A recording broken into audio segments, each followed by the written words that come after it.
काही काही सासवांचं कसं असतं माहिती आहे का, की मी नाही तिला बोलत, मला आवडत नाही तिला बोलायला, मी तिच्याशी कधी भांडत नाही, तिला विचारा मी तिला कधी बोलले का.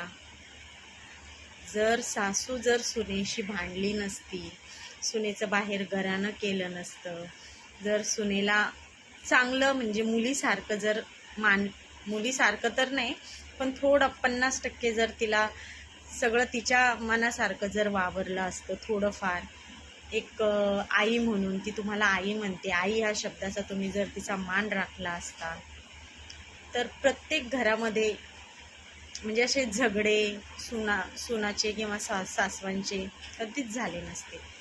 सून ही सासूमुळे वाईट होते, कारण सासू पहिले तिचा तोरा दाखवते, मग ती म्हणजे काय म्हणून ती शांत बसेल आणि काय म्हणून ती म्हणेल की जाऊ दे. सहनशक्ती जर संपलेली असली की समजून जायचं तिथं सासूची कवडीची सुद्धा इज्जत राहत नाही.